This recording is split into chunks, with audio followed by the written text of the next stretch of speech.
Olá! Sejam muito bem-vindos à videoconferência de divulgação dos resultados da Randon Corp, referentes ao quarto trimestre de 2025 e acumulado do ano.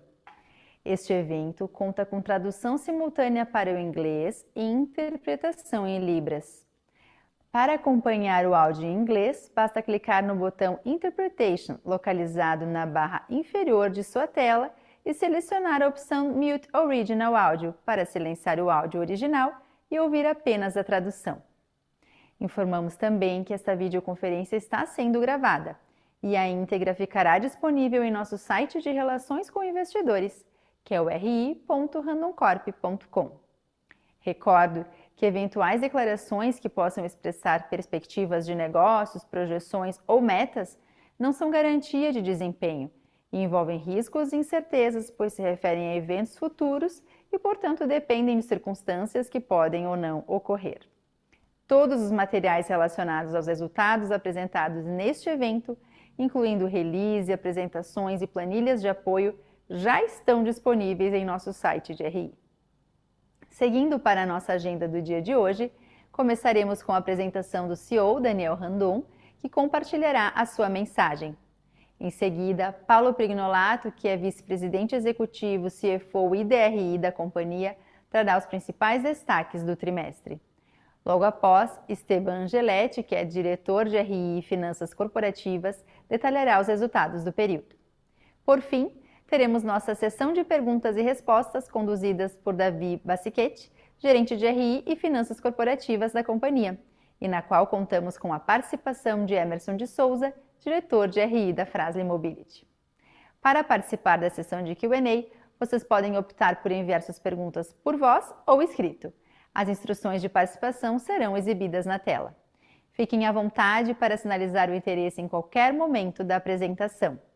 Caso alguma pergunta não seja respondida durante a transmissão, nossa equipe de relações com investidores se compromete a entrar em contato após o evento. E agora, eu passo a palavra ao nosso CEO, Daniel Randon, para darmos início às apresentações.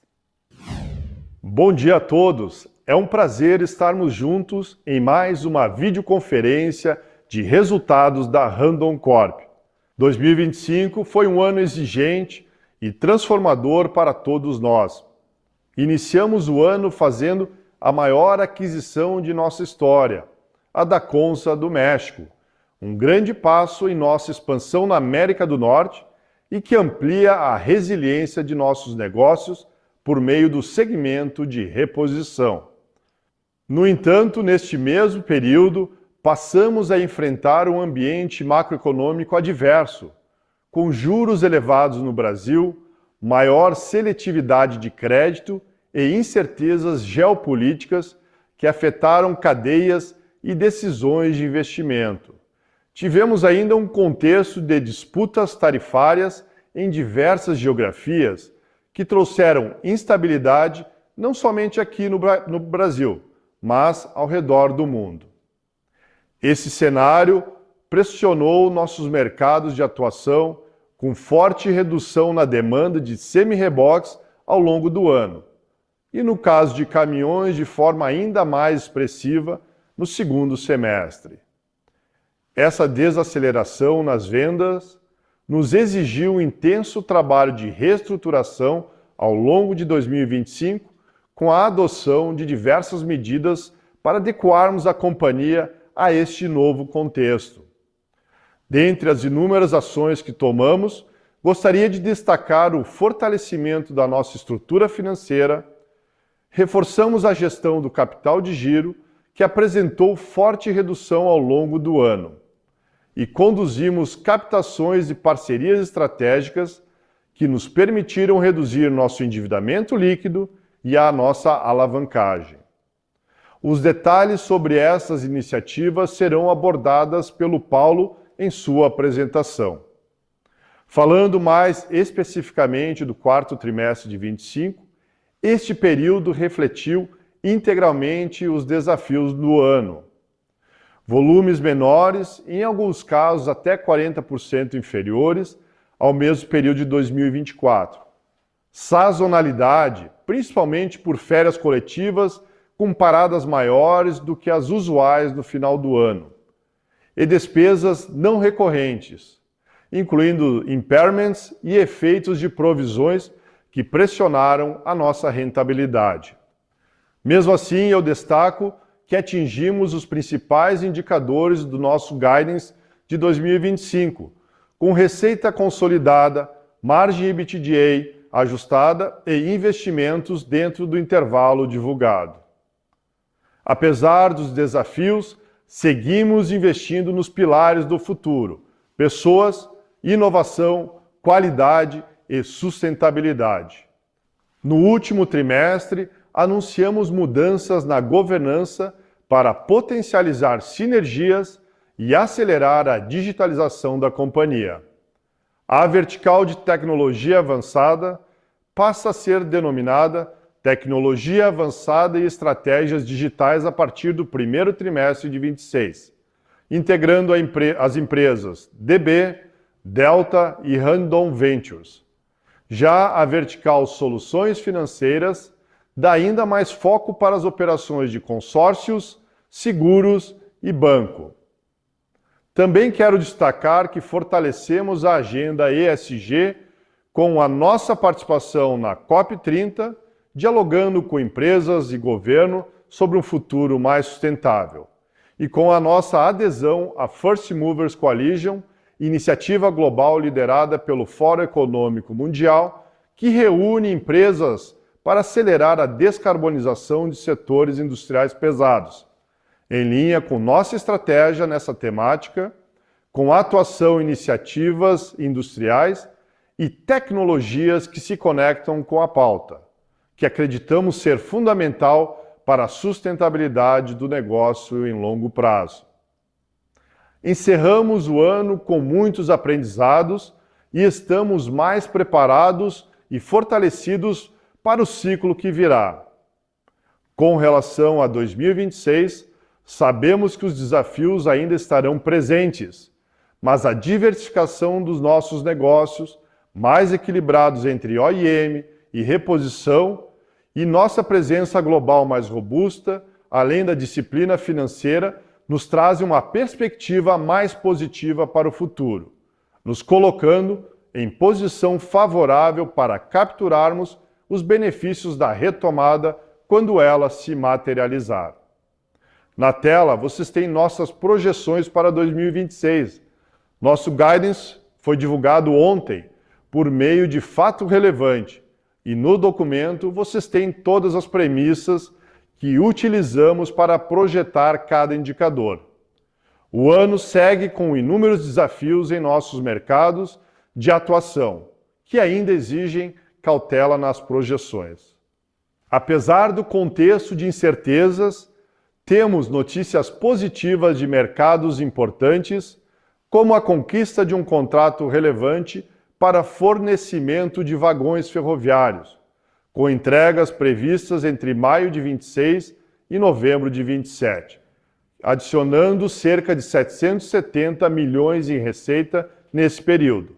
Mais detalhes sobre a transação vocês encontram no fato relevante que divulgamos ao mercado em janeiro, disponível em nosso site de RI. Tudo o que fizemos em 2025 e que continuaremos fazendo em 2026 tem o grande objetivo de tornar nossa empresa ainda mais forte e sólida, com recuperação de nossas margens e da rentabilidade. Nesse sentido, continuamos focados na captura de sinergia das aquisições recentes e na integração desses negócios. Seguimos com muita austeridade nos investimentos, preservando o nosso caixa. E, é claro, muito foco na otimização da necessidade de capital de giro e na realização das despesas, que é uma combinação poderosa para desalavancarmos ainda mais a nossa companhia. Quero finalizar agradecendo novamente a cada pessoa que fez parte da nossa trajetória em 2025. Nossos colaboradores, clientes, fornecedores, investidores e parceiros de negócios, a dedicação, a confiança e a parceria de vocês foram essenciais para seguirmos evoluindo e construindo uma companhia ainda mais forte inovadora e sustentável, dentro do nosso propósito de conectar pessoas e riquezas, gerando prosperidade. Passo agora a palavra ao Paulo para dar sequência na apresentação. Obrigado, Daniel. Bom dia a todos que nos acompanham nesta videoconferência de resultados. Vou iniciar trazendo um panorama dos mercados em que atuamos. Começando por caminhões, o mercado brasileiro encerrou 2025 em retração, pressionado pelo ambiente macroeconômico desafiador, como o Daniel já mencionou. As vendas totalizaram cerca de 113 mil unidades no ano, queda de aproximadamente 9% em relação a 2024, sendo diretamente afetada pela redução da demanda do agronegócio e pelos investimentos postergados em operações de grande escala. Mas o fato que mais chamou a atenção e que impactou diretamente em nossas operações foi a mudança na dinâmica de produção. Especialmente no último trimestre do ano, as OEMs focaram em redução de estoques e, para isso, realizaram paradas programadas e ampliaram seus períodos de férias coletivas. Com isso, a queda nos volumes produzidos, considerando todas as categorias de caminhões, chegou a 34% no quarto trimestre de 2025, quando comparamos com o mesmo período do ano anterior. Porém, sob a ótica de segmento de pesados, essa redução foi ainda mais intensa, chegando a 45% no mesmo comparativo.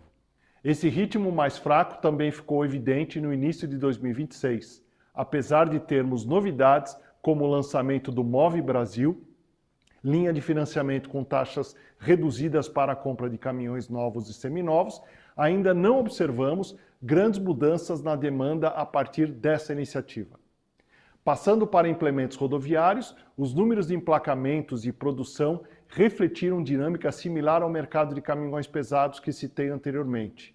O ano encerrou com cerca de 70 mil semi-reboques vendidos, queda de quase 20% em relação ao ano anterior.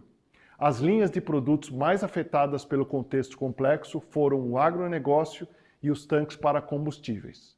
Por outro lado, o mercado de reposição, fundamental para as nossas operações, se manteve resiliente ao longo de 2025. O envelhecimento contínuo da frota, a maior necessidade de manutenção dos veículos, além do fortalecimento estrutural do segmento de reposição observado nos últimos anos, sustentaram a demanda. Passando para um ambiente fora do Brasil, observamos boa demanda nos países da América Latina, para todos os nossos segmentos de atuação. Em contrapartida, os EUA seguiram com vendas em menor nível, pelo contexto de incertezas oriundas das disputas tarifárias. Esse conjunto de fatores moldou um ambiente competitivo do quarto trimestre e embasa os resultados que apresentarei a seguir. Começo pela receita líquida, que apresentou leve redução, apesar de ter sido impactada pela desaceleração dos mercados de caminhões e semi-reboques. Houve efeito positivo da adição dos novos negócios, que juntos somaram cerca de 570 milhões de reais ao indicador nesse trimestre. Nossa margem EBITDA ajustada apresentou queda, principalmente pelos efeitos da forte redução de volumes e menor diluição de custos fixos. Com relação ao ROIC, destaco que a performance desse indicador foi afetada pela redução do resultado operacional e pelas despesas não recorrentes registradas nos últimos 12 meses, que também impactaram o nosso resultado líquido, não apenas no trimestre, mas no acumulado do ano. Com relação aos não recorrentes, eu gostaria de destacar que o mais relevante registrado no trimestre se refere às provisões relativas ao processo de recuperação judicial de cliente da nossa JV Adiante. Falando agora sobre o nosso endividamento, seguimos mantendo uma postura muito disciplinada na gestão da alavancagem da companhia. Mesmo em um período de transformação e desafios, com investimentos relevantes no início do ano, movimentos estratégicos e impacto de eventos não recorrentes significativos, encerramos dezembro de 2025 com uma redução importante na nossa dívida líquida, especialmente quando comparamos com o fechamento do primeiro semestre de 2025. Eu destaco que o patamar atingido ao final do ano é fruto principalmente das seguintes iniciativas: captações junto ao mercado de capitais via aumento de capital privado na Randon Corp e follow-on da Fras-le Mobility, que juntos somaram cerca de 400 milhões de reais ao caixa da companhia. Parceria estratégica com o Pátria Investimentos, que adicionou em dezembro aproximadamente 200 milhões de reais em disponibilidades. Rigor no controle de investimentos e despesas e otimização da nossa NCG, que no segundo semestre de 2025 apresentou redução de 1,4 bilhão de reais e que em breve explicarei em mais detalhes. Esses movimentos sustentaram a trajetória da redução da alavancagem, cumprindo com os nossos covenants financeiros de 3,5 vezes dívida líquida sobre EBITDA. Algo que também temos feito dentro de nossa disciplina financeira é a busca pela redução do custo médio da nossa dívida e alongamento do prazo médio de pagamento. Vejam que, apesar do aumento da Selic, nosso custo total está inferior a esse indicador. Sob a rolagem de dívida, destaco a sexta emissão de debêntures da controlada Fras-le Mobility, realizada no quarto trimestre do ano passado, onde captamos 500 milhões de reais com esse intuito. Encerramos o ano com uma posição de caixa sólida, capaz de suportar as necessidades de curto e médio prazo, e com a maior parte dos vencimentos concentrada pós-2030, reforçando a nossa consistência da nossa estratégia financeira. Como mencionei antes, a otimização da NCG foi um tópico muito importante para a companhia ao longo do ano, e nesse segundo semestre colhemos parte das ações implementadas para reduzirmos esse indicador. Vejam na tela a variação da NCG nesse período com a redução de 1,4 bilhão de reais. Realizamos diversas iniciativas, das quais quero destacar especialmente a adoção do FDIC, beneficiando a linha clientes, e a diminuição dos estoques, especialmente de semi-reboques, tanto com campanhas de vendas como pela adequação do ritmo produtivo. Sabemos que o último trimestre tem sazonalidade e que as iniciativas com maior impacto aconteceram em 2025, mas destaco que para 2026 o plano não muda e seguimos buscando maior eficiência em NCG com algumas oportunidades que já estão em nosso radar. Para encerrar a minha parte, trago os dados relacionados ao desempenho da Randon Corp no mercado de capitais. Os números apresentados acompanham um cenário já conhecido de maior pressão macroeconômica e maior aversão ao risco no mercado local. Não muda, porém, a nossa visão dos fundamentos da companhia. Seguimos focados na execução e na melhora da rentabilidade, que é o que determina a captura de valor em médio e longo prazos.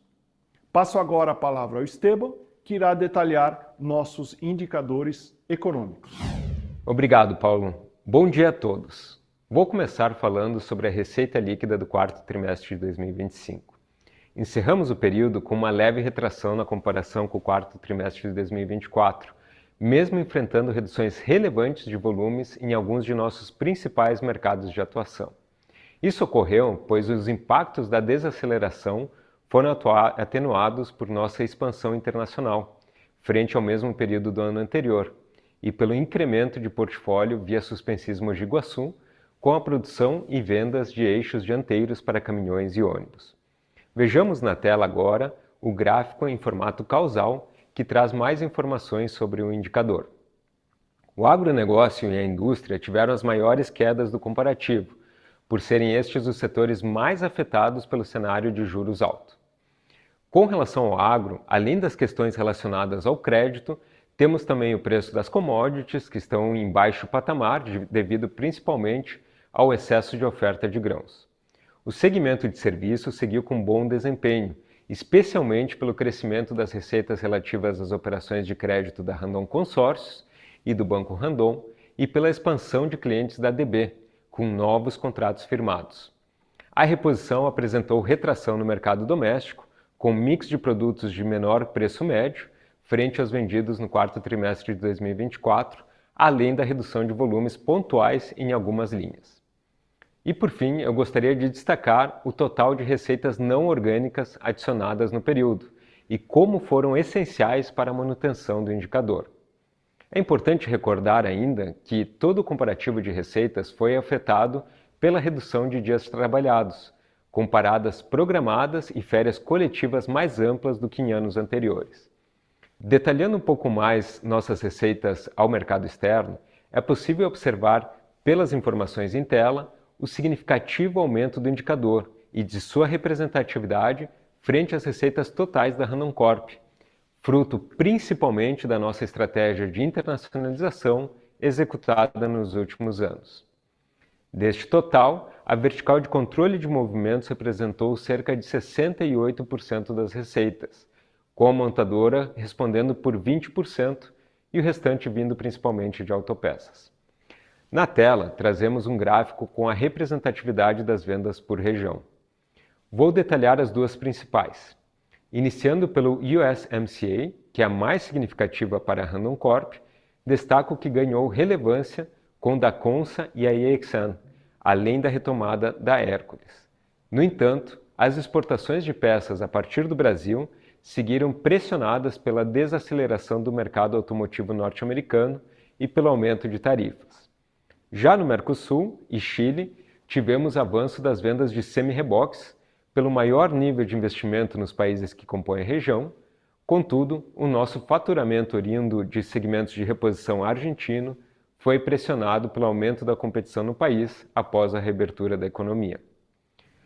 Passando agora ao EBITDA ajustado, que apresentou redução no comparativo trimestral, eu destaco os impactos da forte desaceleração de nossos principais mercados de atuação no Brasil, a mudança no mix de produtos vendidos, que impactou principalmente as verticais industriais, e a menor rentabilidade das vendas ao exterior, tanto pela apreciação do real frente ao dólar, quanto pelo desempenho operacional das unidades localizadas nos Estados Unidos. Na tela, vocês podem observar quais foram as contas mais impactadas no comparativo trimestral e que acarretaram na redução do indicador. A maior pressão vem do CPV, pela redução dos volumes e mix vendido, como mencionei anteriormente. Com relação a SG&A, eu destaco que o comparativo é afetado principalmente pela adição das empresas adquiridas, que juntas somaram cerca de 105 milhões de reais ao indicador. Mas é importante ressaltar que, por nossos esforços e reestruturações realizadas ao longo do ano, desconsiderando os novos negócios, tivemos uma redução de 18% nas despesas administrativas do período. Com relação aos investimentos do quarto trimestre de 25, notem a redução com relação ao mesmo período do ano passado.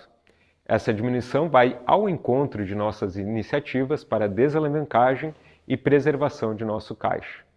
Do total investido no trimestre, destacamos como mais relevantes os projetos de modernização Fabril na Fras-le Mobility, a continuidade dos investimentos na planta da Suspensis em Mogi Guaçu e no novo centro de distribuição de autopeças no mesmo local, e a industrialização da IXAN, com a internalização de processos produtivos, movimento que já estava previsto desde sua aquisição, mas que foi antecipado devido às mudanças relativas às importações de produtos nos Estados Unidos.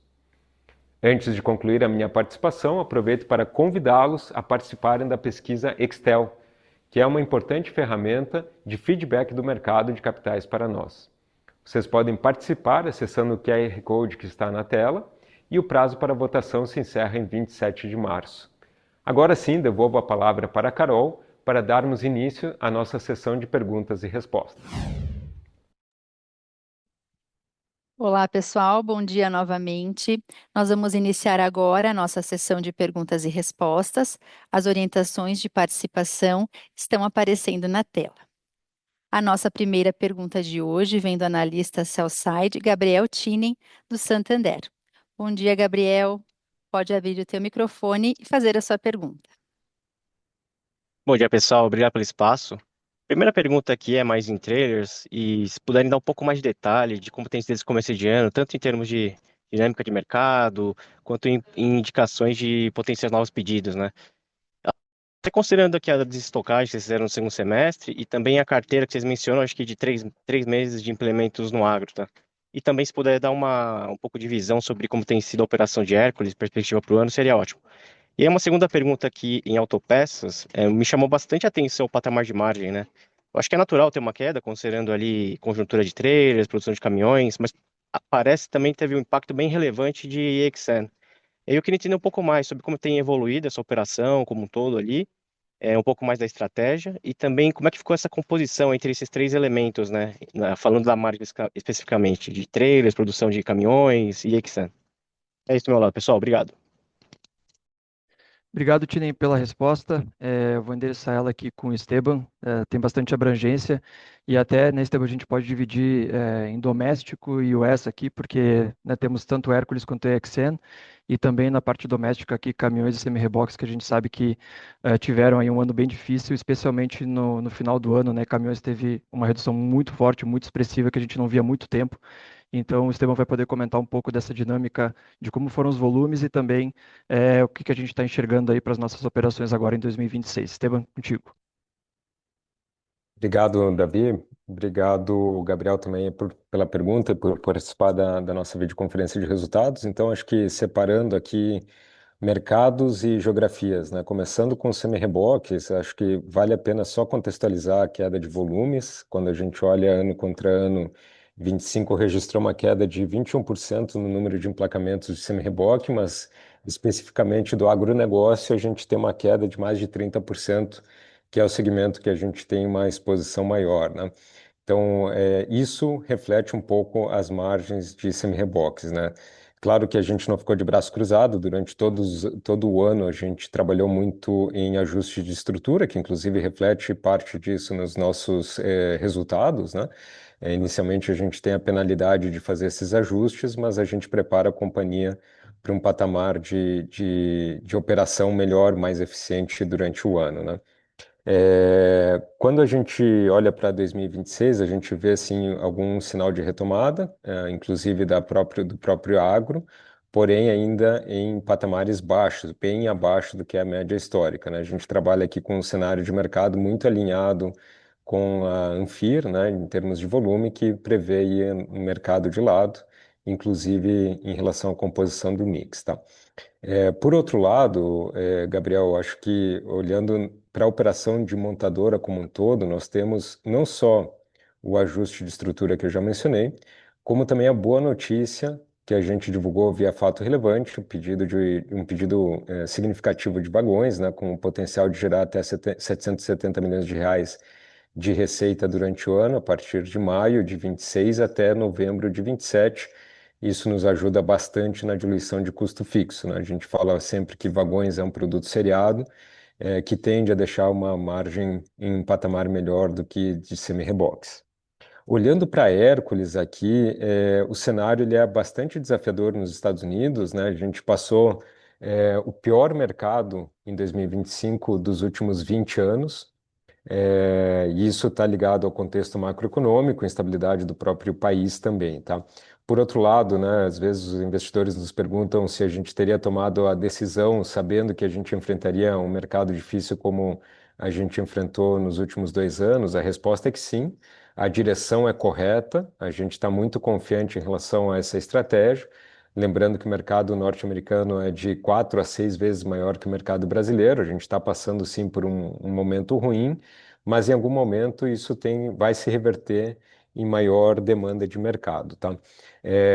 Alguns dados, né? A gente aproveitou o ano passado para deixar a Hércules mais eficiente, então nós temos uma produção, uma operação que ela roda num patamar mais eficiente do que nós compramos.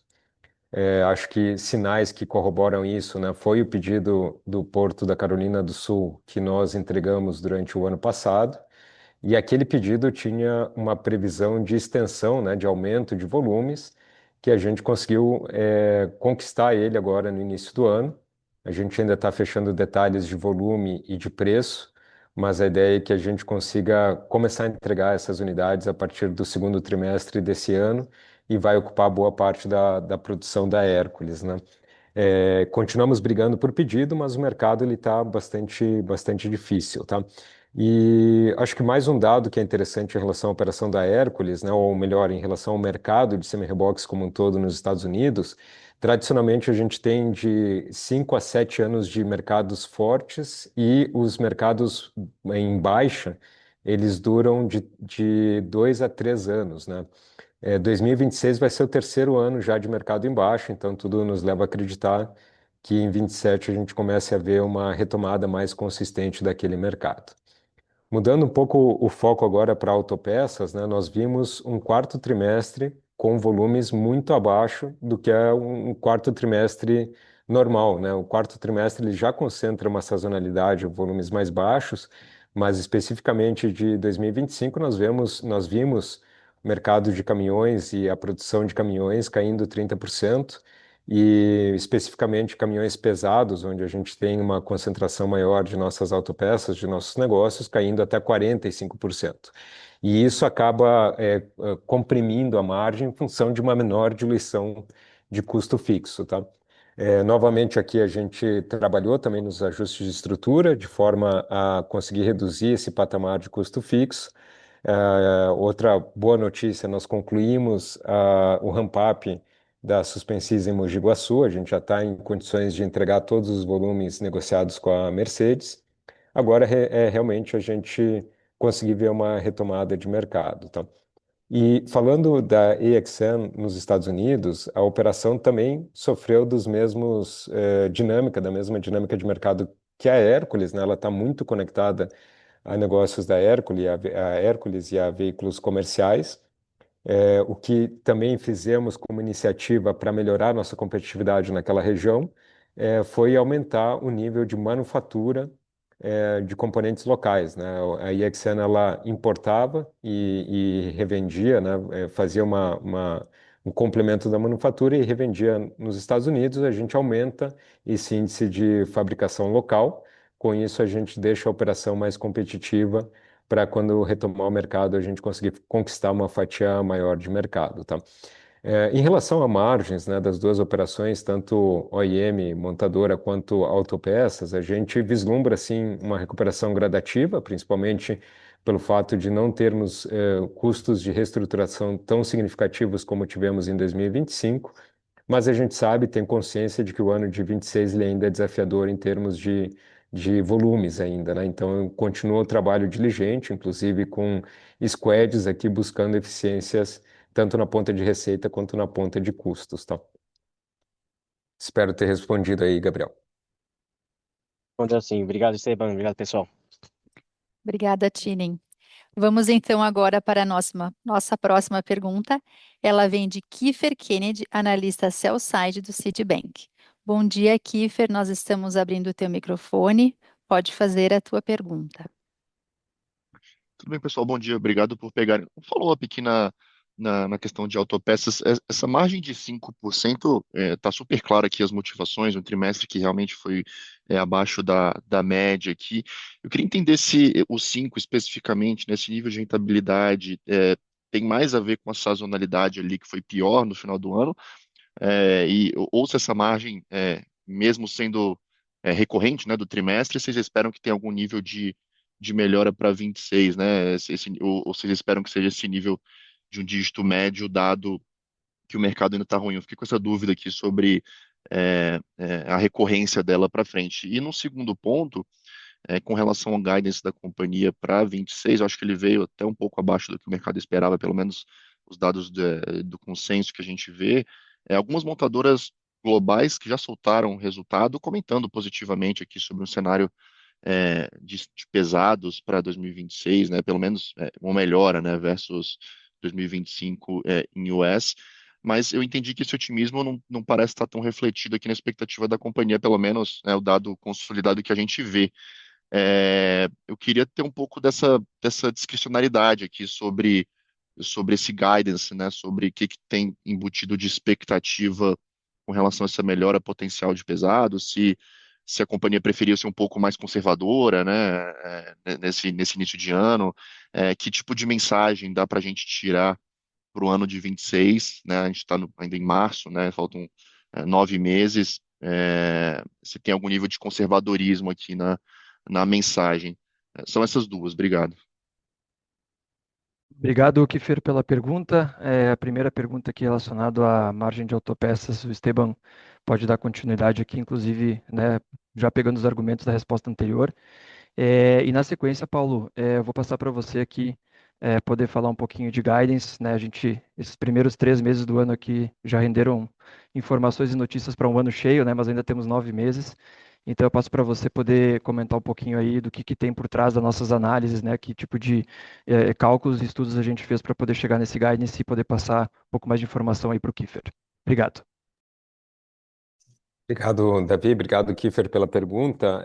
Bom, a dinâmica do quarto trimestre de autopeças, ela apresentou o que a gente chama aqui de um double hit, né? Um duplo impacto, pelo fato de que as montadoras também trabalharam na redução de estoques. Isso fica bem claro quando a gente compara o ritmo de produção versus o ritmo de licenciamento, né? E foi o principal motivo para a margem de autopeças ter comprimido tanto, né? Isso combinado, de novo, né, com os ajustes de reestruturação. Para 2026, a gente está fazendo o possível, está trabalhando para que essa margem EBITDA ela volte para duplo dígito, né? Tradicionalmente, a margem histórica de autopeças ela transita entre 14% a 16%. A gente precisa ser transparente. Aqui é difícil voltar para esse patamar num cenário onde a gente vê estabilidade de volumes. Essa é a premissa que a gente está trabalhando, inclusive já encaminha parte da resposta do guidance, né? Ou seja, a gente não vê volume suficiente para ter uma expansão de receitas consistente. O segundo motivo aqui é o patamar de Selic, né? Ele acaba também roubando um pouco o volume de veículos comerciais, tanto a questão de caminhões quanto de semi-reboques também. E o cenário do agro, né? Apesar de a gente ter expectativa de safra recorde, sim, a gente vê aí a precificação de commodities ainda sofrendo bastante. O nosso cliente também sendo impactado pelo custo dos insumos, né? E isso acaba tirando a decisão de investimento ou postergando a decisão de investimento. Dito isso, essa recuperação da margem de autopeças vem por tudo que foi feito internamente, ligado aí também com uma expectativa de uma melhora gradual de volumes ao longo do ano, né? O mês de janeiro ele foi difícil em termos de venda, para ser transparente novamente aqui. Os volumes continuaram baixos, né? A gente tem uma sazonalidade no primeiro trimestre também, em função de férias coletivas, carnaval, também o ritmo mais devagar aí de vendas. Mas a gente já vê sinais aí de melhora durante fevereiro e março. Paulo, passo a palavra para ti para comentar um pouquinho sobre o guidance, então.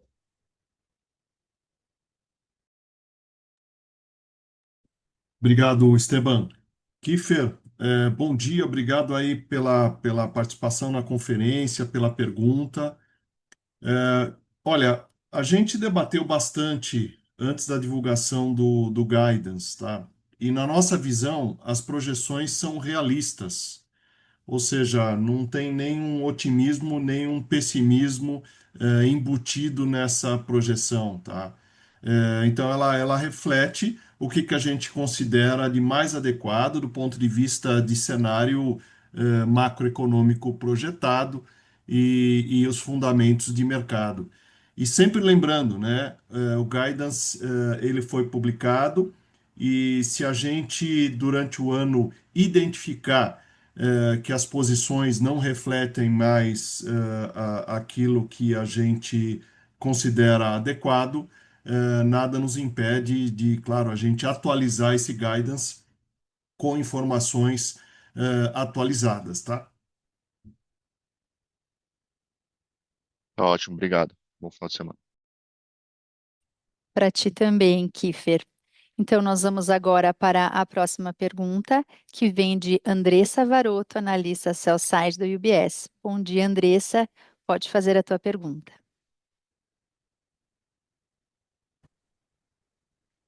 Bom dia, obrigada pelo espaço. Dois pontos aqui também. Queria fazer uma pergunta primeiro em capital de giro, né? A gente viu melhorias importantes, né, nesse trimestre, principalmente em contas a receber e estoques. Então, se vocês pudessem detalhar mais essas iniciativas e também, né, tentar esclarecer, né, o quanto que também essa redução pode estar relacionada aos menores volumes do trimestre, e o quanto que isso poderia reverter à medida que a gente tem, digamos, essa recuperação sazonal.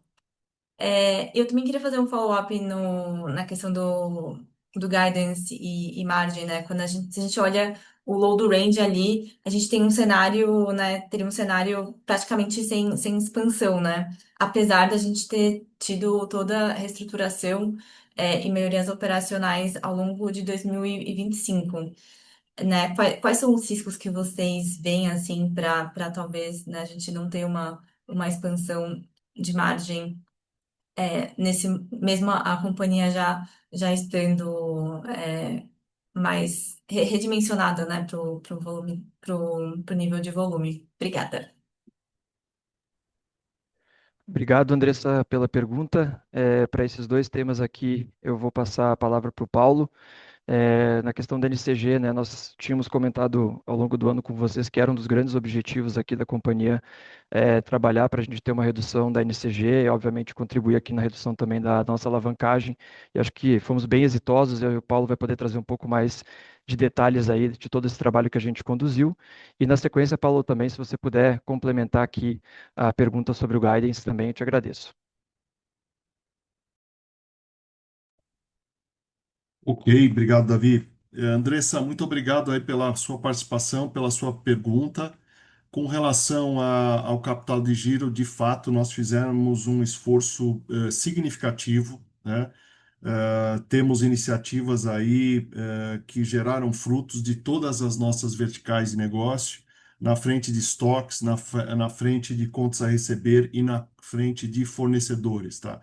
O que a gente busca é justamente uma redução e uma manutenção estrutural do capital de giro. Então, para esse ano de 2026, considerando as projeções que nós contemplamos aí no guidance, a gente espera um investimento de capital de giro neutro ao longo do ano. Claro que a gente pode ter oscilações ao longo dos trimestres, mas quando a gente analisa ano contra ano, a gente prevê poucas variações aí do capital de giro, tá? Por que que eu digo isso? Porque ao longo do ano passado, principalmente no primeiro semestre do ano, nós ainda estávamos adequando as nossas operações a esses patamares de mercado e de volumes. E quando a gente concluiu essas readequações, aí nós vimos realmente, pudemos ver uma redução importante de capital de giro, tá?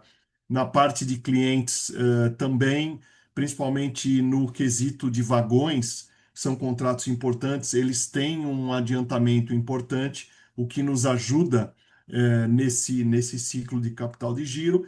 E na parte de fornecedores, não só no Brasil, mas no exterior, a gente conseguiu já capturar sinergias das empresas adquiridas, o que significou aí em reduções importantes de capital de giro. Então, em resumo, a maioria delas reflete ações estruturais que a gente justamente agora tem o desafio de mantê-las ao longo do ano e numa retomada de mercado também conseguimos manter isso sob controle, principalmente no momento aí de juros tão elevados como é o momento que nós estamos vivendo hoje, tá? Com relação à sua segunda pergunta, guidance, tá? Eu realmente confirmo o que havia dito na resposta anterior. Ele reflete as nossas melhores projeções nesse momento, tá? É um ano que se inicia com muita volatilidade. Estamos vendo aí justamente novos conflitos, né, que podem impactar algumas regiões, alguns mercados, elevação de preço de combustíveis, que consequentemente vai elevar o preço de fretes, né? Então, por conta disso, como eu citei, é a melhor informação que a gente tem nesse momento. Isso é um range de valores.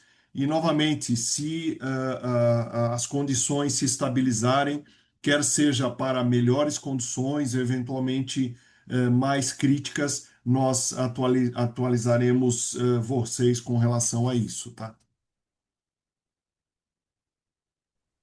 Obrigada, Paulo, ficou claro. Obrigada, Andressa, pela tua participação. Vamos para a próxima pergunta. Ela vem de Gabriel Rezende, analista sell-side do Itaú BBA. Bom dia, Gabriel. Nós estamos abrindo o teu microfone. Pode prosseguir com sua pergunta. Bom dia, obrigado, Carol. Bom dia, pessoal. Eu queria voltar em dois pontos que vocês já chegaram a mencionar, mas talvez para ganhar um pouco mais de cor aqui.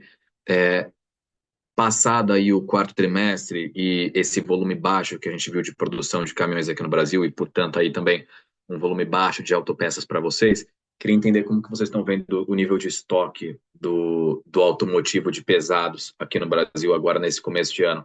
A gente chegou a ouvir aqui algum otimismo ali com os novos subsídios via BNDES, de que a gente poderia ter uma retomada de volumes, inclusive que o volume fraco ali em janeiro poderia ser até o pessoal esperando a linha de crédito subsidiado ficar mais redonda para o pessoal voltar a comprar. Então, enfim, só entender como que vocês estão vendo essa dinâmica agora no começo do ano, tanto de estoque, uma eventual retomada um pouco mais forte em fevereiro, março, do volume da indústria de pesados.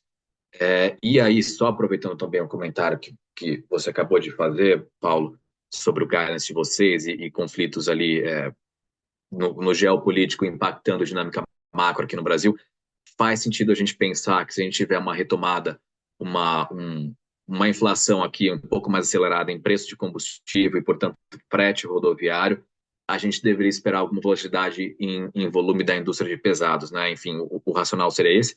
Ou teria alguma nuance aqui que está fugindo dessa análise? Obrigado. Obrigado, Gabriel, pelas perguntas. Como elas têm, acho que elas estão bem correlacionadas aqui. Eu vou pedir para o Esteban poder endereçar elas, né, tanto para falar dessa questão do nível de estoques aí da indústria e também dos programas aí que a gente tem, que é o Move Brasil. E, obviamente, que, como você comentou, né, os efeitos que, eventualmente, a inflação aí, de combustíveis e outras, né, que a gente sabe que com a guerra pode se estender e isso pode acontecer, eventualmente, como poderia afetar aqui os nossos mercados. Esteban, está contigo a resposta. Obrigado, Davi. Obrigado, Gabriel, pela pergunta. Sobre a questão, a dinâmica de volumes de estoques, né, a gente já viu fato similar acontecer em 2017, 2018, quando o mercado saiu de 3 anos de crise, praticamente, né? 2014, 15 e 16 foram anos de quedas consecutivas de 30%, né? Nos 3 anos a gente chegou a registrar quase 60%, 70% de queda em algumas linhas de produto, né? E aí, claro, assim como a gente viu em 2025, no primeiro momento existe esse duplo impacto, né? Pela redução das vendas e pela redução de estoques. Nossos clientes tradicionalmente carregavam algo como 60 dias de estoque, reduziram para menos de 30 dias, e isso acaba tendo um impacto ainda maior nos fornecedores, né? Nos Tier 1, 2 e 3, né? Em relação à retomada, ainda é cedo para dizer que o programa Mover tenha fomentado vendas suficientes para que os nossos clientes tomem a decisão de aumentar estoque. A gente não está vendo isso, tanto na ponta do cliente quanto na ponta aqui na nossa programação de produção, tá? Eu acho que o programa Mover pode ser, assim, um dos fatores para melhorar a demanda, mas de forma estrutural a gente realmente precisa ver uma redução na Selic, né? Uma redução aí na inflação, que possa levar a uma redução na Selic e, consequentemente, uma melhora do ambiente macroeconômico como um todo, né? E isso acaba ligando a sua segunda pergunta em relação ao potencial impacto do aumento de combustível nos fretes. A gente vê isso de uma forma ainda preocupante, né? Porque num primeiro momento aumenta o custo, não necessariamente o preço do frete, né? Tem que ver se o operador logístico vai conseguir repassar isso no preço. E se isso for repassado no preço, a gente tem um impacto na inflação geral, que pode provocar, de repente, uma postergação em relação à redução da taxa de juros. Então, ainda é muito cedo realmente para a gente conseguir afirmar se é positivo ou negativo esse impacto do custo dos combustíveis no frete, tá? A gente viu sim o frete melhorando no final do ano passado, né? Teve um aumento na tabela de fretes, que sim possa ter disparado uma melhora marginal em relação a volumes, mas de novo é cedo para confirmar que isso é um movimento estrutural, tá, Gabriel? Tá certo. Obrigado, Esteban. Obrigado, pessoal. Obrigada, Gabriel. Vamos então para a nossa próxima pergunta de hoje. Ela vem de Luísa Mussi, analista sell-side do Banco Safra. Bom dia, Luísa. Pode fazer a tua pergunta. Oi, pessoal, bom dia. Eu queria entender um pouquinho, assim, se vocês pudessem quebrar, né? A gente está falando de uma demanda um pouco mais flat aí para o ano. Se vocês puderem quebrar, assim, em quais famílias a gente deveria ver uma performance melhor e quais deveriam pressionar um pouco mais, né? A gente entende que a demanda por caminhão, por implemento tanque ali, ela está bem pressionada. E também uma segunda derivada aqui é se vocês poderiam destrinchar um pouco mais como é que tem sido o comportamento dos competidores aí em relação a preço, né? Vocês estão vendo, dada essa demanda um pouco mais fraca aí no início do ano, uma pressão maior ou uma racionalidade maior? Queria entender esses dois pontos aqui, pessoal. Obrigada. Obrigado, Luísa, pela pergunta. Eu vou também endereçar aqui com o Esteban, que, de certa forma, os nossos mercados aqui estão conectados, né? Mercado de semi-reboques, mercado de caminhões. E ele vai poder detalhar um pouquinho mais a questão de famílias, né? De mix, eventualmente. E também a questão de competição aqui que a gente está, o que a gente está olhando aí no mercado. Esteban, passo para você. Obrigado, Luísa, por acompanhar aqui a nossa videoconferência, pela pergunta. Em relação ao mix de produtos, né, nós temos visto uma leve melhora do agro, nos carros-chefes aqui, que são basculante e graneleiro, e uma leve queda nos produtos industrializados, tá? Não é o suficiente para mexer a agulha em termos de rentabilidade, né? Nós, fazendo um pouco o resgate histórico, né, a nossa montadora chegou a ter participação na receita de implementos vindos do agro de até 70%, que foi nosso pico há 3 anos atrás, mais ou menos. Hoje isso representa menos de 35%, nem metade do que era há pouco mais de 3 anos atrás. E foram os momentos onde a gente teve uma melhor rentabilidade. Claro que durante esse período a gente também vem trabalhando na especificação do produto, de forma a deixar o valor agregado onde o cliente paga por isso, e a retirar custo do produto onde o cliente não enxerga valor, né? Com isso, a gente tem a expectativa de melhorar margens, mas a gente fala desde o ano passado e isso não é uma iniciativa que a gente consegue converter em dados, né, no nosso DRE em um ano, né? A gente precisa de um tempo para levar isso ao mercado e isso refletir nas nossas margens. De qualquer maneira, a gente continua com um produto extremamente bom, de qualidade, no agro e basculante e graneleiro, né? E tem melhorado muito os nossos produtos também na parte industrial, de carga industrial, né? Como o Cider e o furgão, né? Com relação à concorrência, a gente tem visto uma dinâmica de preço mais acirrada no final do ano passado, onde os volumes diminuíram no quarto trimestre, aí sim a gente teve uma pressão de preço um pouco maior.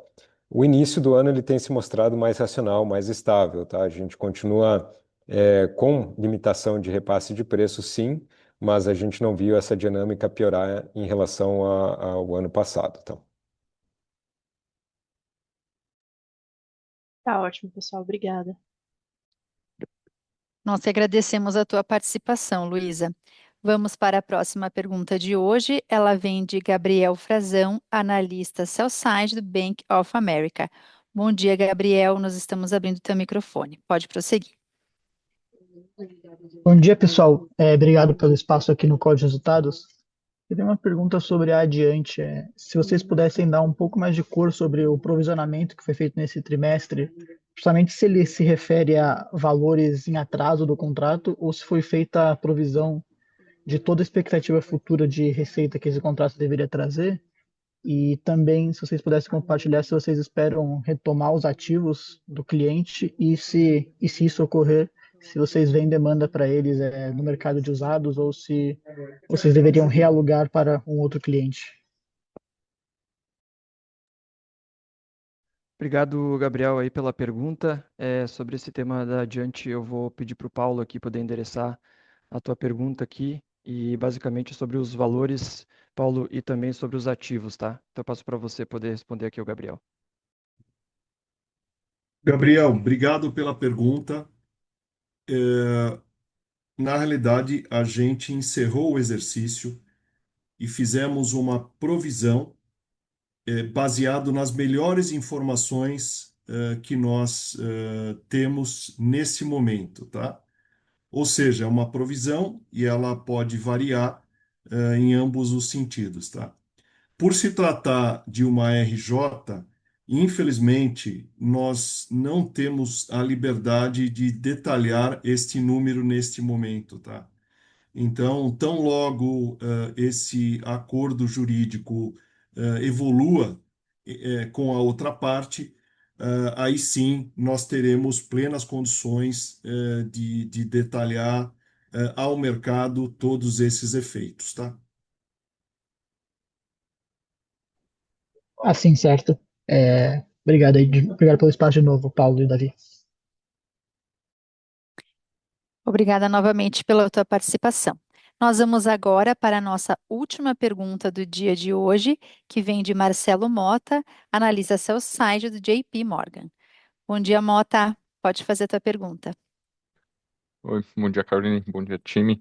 Duas perguntas rápidas. A primeira, quando a gente olha o guidance de CapEx aqui, entender quanto de flexibilidade que você tem, né? Que seria talvez o mínimo CapEx possível aí durante o ano, né? Imagino talvez ali o low end do guidance, mas entender aqui o que é upside e risco. E outro follow-up ali no guidance, quando a gente olha a premissa de câmbio, né? Vocês falam ali na casa de 5,60, se é correto interpretar que se a gente olhasse talvez o câmbio mais spot, enfim, né, não que tenha pouca volatilidade dado tudo que está acontecendo no geopolítico, mas pensando o câmbio de momento, a gente acaba vendo até um pouquinho de downside risk, entender se acha que aqui também teria talvez algum downside risk aí para margem, né, e se esses ranges que a gente vê, né, vocês pensam aí se com o câmbio um pouco, o real um pouco mais apreciado aí poderia impactar. Obrigado.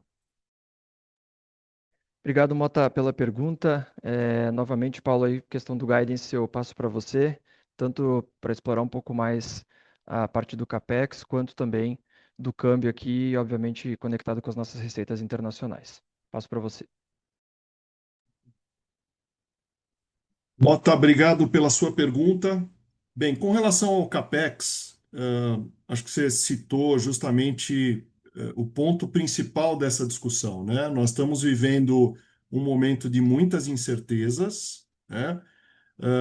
O nosso foco continua sendo continuarmos a reduzir a nossa alavancagem, e por essa razão a gente foi muito mais criterioso do que vínhamos sendo no passado, tá? Então, a gente segue essa jornada em disciplina financeira, custos, despesas, capital de giro e capex, com o intuito de chegarmos em dezembro 26 com uma alavancagem aí entre 2 a 2,5 vezes EBITDA, tá? Então, estamos fazendo realmente aquilo que é o mínimo necessário para a manutenção das nossas operações. Com relação ao câmbio, a gente costuma realmente fazer as nossas projeções baseado nas melhores informações do mercado, principalmente aí dos analistas e dos bancos. E você tem razão, quer dizer, a volatilidade vai continuar. Porém, quando a gente analisa o resultado Randon Corp, principalmente EBITDA e última linha, a variação do câmbio ela é bastante neutra quando a gente olha o filme e não a foto, tá? Tendo em vista que a gente tem receitas em dólares, mas também nós temos compras de produtos e matéria-primas dolarizados que acabam se equilibrando, tá? Mas a oscilação do câmbio para baixo, ela pode impactar sim a nossa receita, bem como se o real se desvalorizar ainda mais do que esse patamar previsto, ela pode oscilar para cima. Mas isso, de alguma forma, já está previsto nesse range que a gente divulga, tá? Perfeito. Obrigado, Paulo. Assim, nós encerramos a nossa sessão de perguntas e respostas. Obrigada a todos que participaram. E agora eu passo a palavra ao nosso presidente e CEO, Daniel Randon, para a nossa mensagem final. Bom, gostaria de agradecer a presença e interesse de todos, nossos investidores e analistas que nos acompanharam nessa teleconferência. Aproveito também para reconhecer o empenho e a dedicação dos nossos colaboradores que seguem comprometidos com a execução da nossa estratégia da Randon Corp. Nos colocamos sempre à disposição para eventuais esclarecimentos adicionais por meio da nossa área de relações com os investidores e contamos sempre com a confiança de todos na continuidade da nossa jornada. Muito obrigado, um ótimo final de semana. Tchau, tchau, pessoal. Muito obrigada. Obrigado, pessoal. Tchau, Obrigado, pessoal. Bom dia.